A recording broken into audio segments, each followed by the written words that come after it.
China's private sector is feeling pressure from the government. From tech firms to real estate and even to video games, the Chinese Communist Party is ramping up regulation on these high-profile industries. These changes have many different drivers, from economic concerns to ideological ones.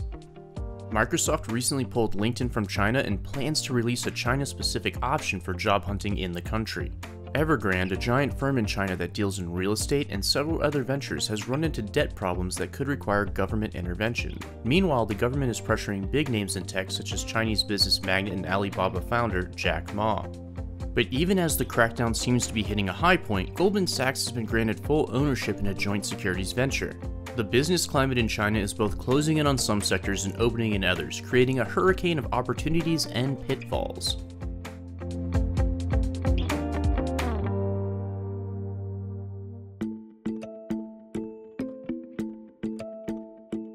Jack Ma is a titan of Chinese entrepreneurship. The astronomical rise of Alibaba, and also Alipay, which is owned by Ant Group, was unparalleled in China, and it followed it up with a big entrance in the US. But after Ant Group's IPO was paused, things started to head in a different direction for Jack Ma. Jack Ma is probably the best example of a figure that the CCP is looking to, if not take down, at least to reduce his public profile. Of course, he gave this speech that was, incendiary, to put it lightly, and sort of considered rude by many people in China, and many people think that sort of contributed to the IPO being pulled. But again, if you look at the specific reasons that were given by the government, there was actually, you can trace back like several years of work to regulate this industry, namely consumer credit and small business lending. His management style and work ethic filtered throughout the Chinese tech industry, resulting in what is known as the 996 work style. China's Supreme Court announced that the so-called 996 culture is illegal.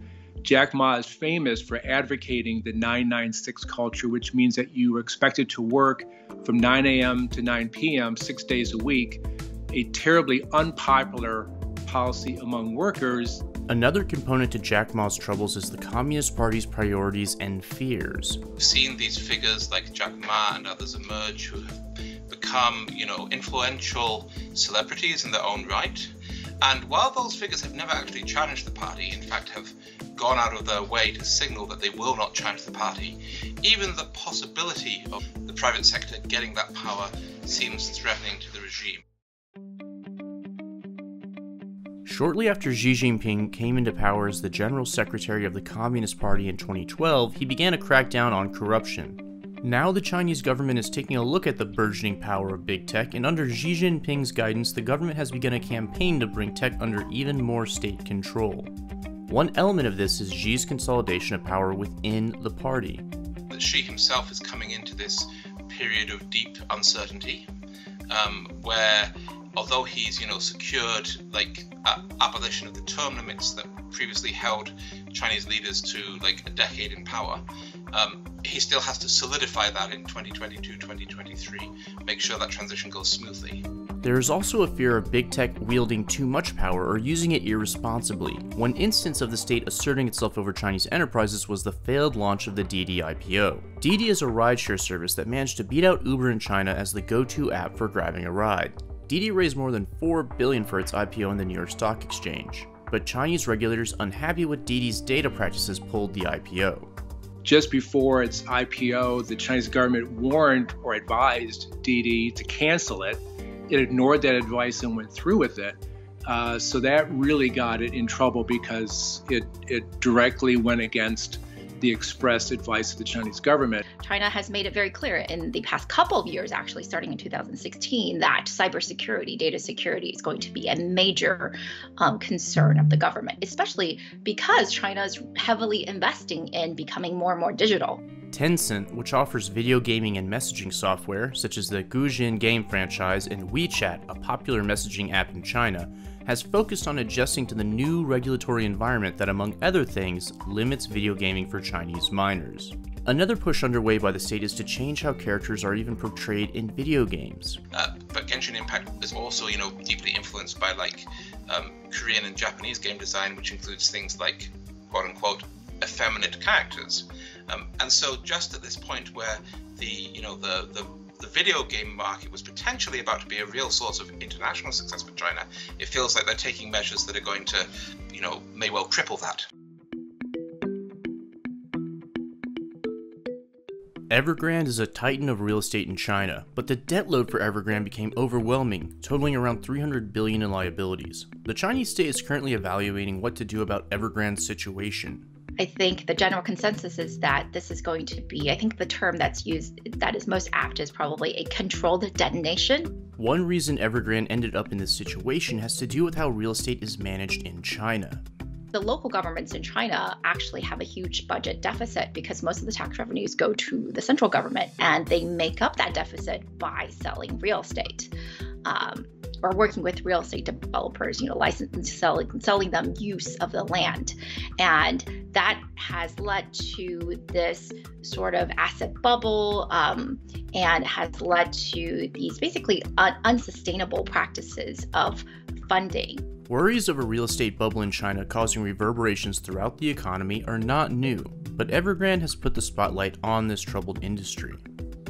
But that is a fraction of the total debt that the real estate sector has accrued, which is about $5 trillion. And about $3 trillion of that, I believe, is since 2016 alone. So you've had this massive buildup of debt that is now kind of going to unspool as the property market deflates. It hasn't exactly crashed yet, but they're having massive problems moving the future stock. And that's causing, huge worries. And the way I think that the party will react to that is by cracking down, because in part that's the language, as it were, that the party understands. One recent example reported by the New York Times is the detention of 2 executives for suspected crimes who worked for the H&A Group, a Chinese conglomerate which recently collapsed. The effects of this regulatory crackdown are still being learned. Microsoft recently announced that LinkedIn would be pulled from the China market due to the new data compliance requirements and the difficult regulatory environment.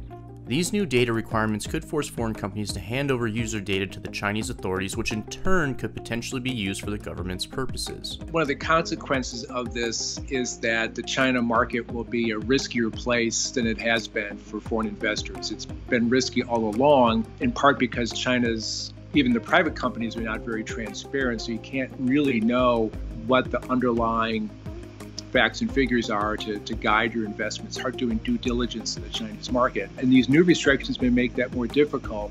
There is hope that some of the efforts will result in more competitiveness within China.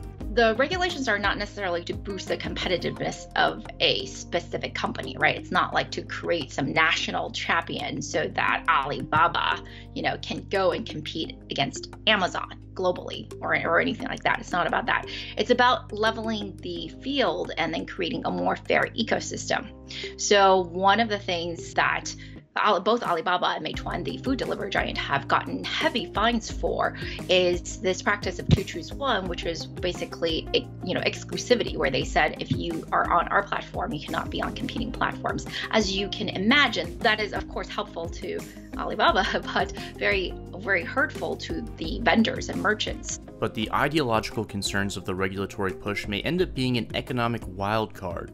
For the last 40 odd years, you've had 3 pillars of party support in China: ideology, the economy, and nationalism. Now, ideology has always been the weakest, and while they've been trying to prop it up, they've been trying to, reassert kind of Marxist ideology, Marxist feeling. It's still very weak. There's not a lot of genuine belief or support there. The economy was by far the strongest pillar, but that's been worn away, and so they are going to lean more and more and more on nationalism. The future could be brighter for Chinese investment in other sectors than the tech areas that are experiencing heightened regulation. There are new companies that are working completely different things that, might actually become more of a global brand, than the companies I just mentioned. And let's not ignore the fact that those consumer internet giants have also started investing in those new sectors at least 5 years ago. So I think we're going to see very different technology innovation coming out of China going forward. And if I advise investors, that's where I would be looking.